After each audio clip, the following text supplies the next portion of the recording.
de parte del Instituto Tecnológico Superior de Los Ríos, en la carrera de Ingeniería Electromecánica modalidad sabatino, para la materia de Sistemas Eléctricos de Potencia impartida por el catedrático Carlos Enrique Eguan de la Cruz.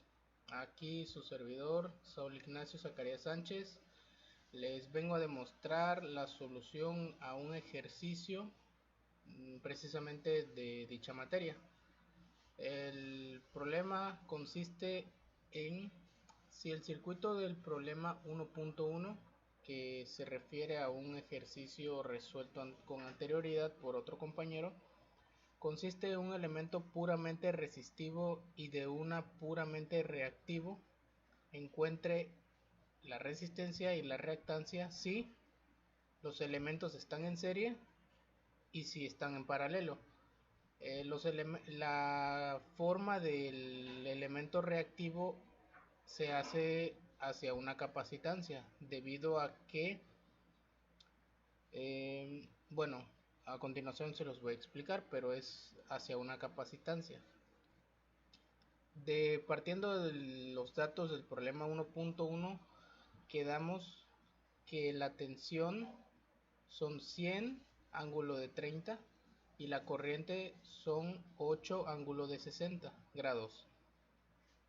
Para el circuito en serie tenemos la fuente de tensión 100 volts RMS a 60 Hz, que eso pues eso no nos importa mucho, y 30 grados de desfasaje. Tenemos una resistencia en serie y un capacitor.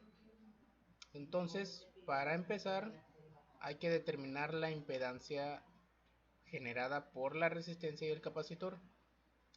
Esa la calculamos con la ley de Ohm, que dice que la impedancia es igual a la tensión entre la corriente.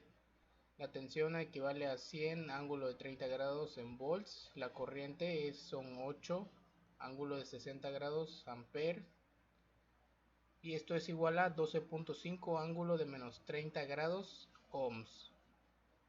Entonces, para determinar rápidamente el valor de la resistencia y de la reactancia, entonces solamente hay que convertir el valor de la impedancia de polar a rectangular, con la identidad de Euler, que donde dice que el vector a dicho ángulo es igual a ese mismo vector por el coseno del ángulo más número imaginario, el vector seno del ángulo.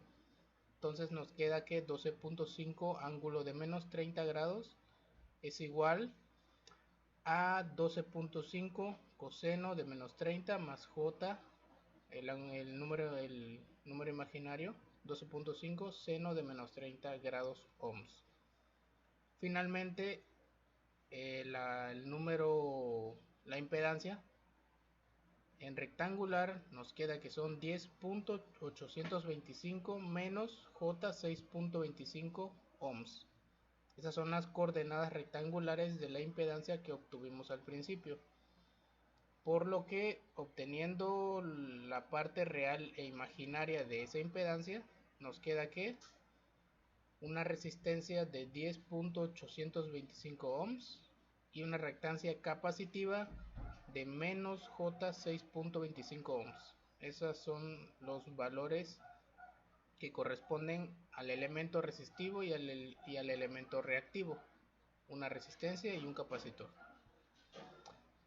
Ahora, para el circuito en paralelo tenemos la misma fuente de tensión, la misma frecuencia y los grados de desfasaje, los iniciales.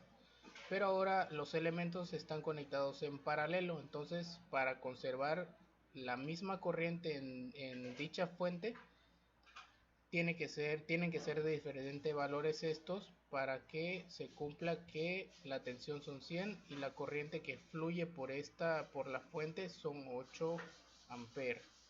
Entonces, como es un poco más complicado determinar elementos en paralelo, debido a que uno es real y el otro imaginario, entonces vamos a partir de las potencias generadas en el circuito. la potencia activa y la potencia reactiva. Ya que conocemos el valor de la corriente y el valor de la tensión, entonces utilizamos la ley de Watt para corriente alterna, que dice que la potencia activa es igual a la tensión por la corriente por el coseno de alfa, que corresponde al ángulo de la tensión, menos el ángulo de la corriente. Entonces nos quedaría que son 100 por 8 por el coseno de 30 menos 60. Eso nos da un valor de 692.82 watts. De donde desde la potencia activa, en función de la tensión y la resistencia, nos queda que la resistencia es igual al cuadrado de la tensión entre la potencia, por lo que la resistencia nos queda de 14.433 ohms. Para la parte de la potencia reactiva, para determinar la reactancia, nos queda que similar a la potencia activa, pero en este caso en vez del coseno es la parte del seno, nos queda que la potencia reactiva es igual a la tensión por la corriente por el seno del ángulo de la tensión menos el ángulo de la corriente. Entonces la potencia reactiva nos queda como menos J 400 voltiamperios reactivos.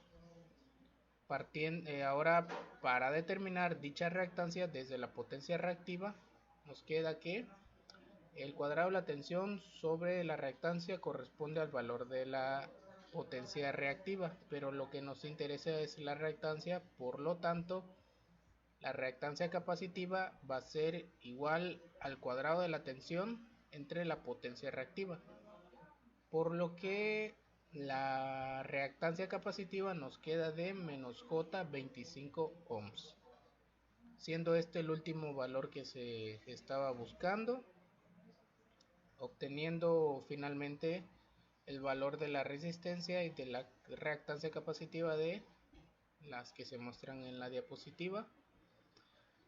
Y entonces las soluciones para ambos circuitos nos quedan de la siguiente manera.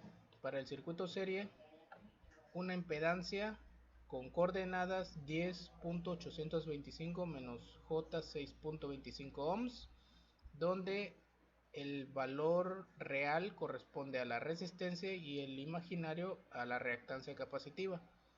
Y para el circuito en paralelo nos queda una resistencia de 14.433 ohms y una reactancia capacitiva de menos J 25 ohms.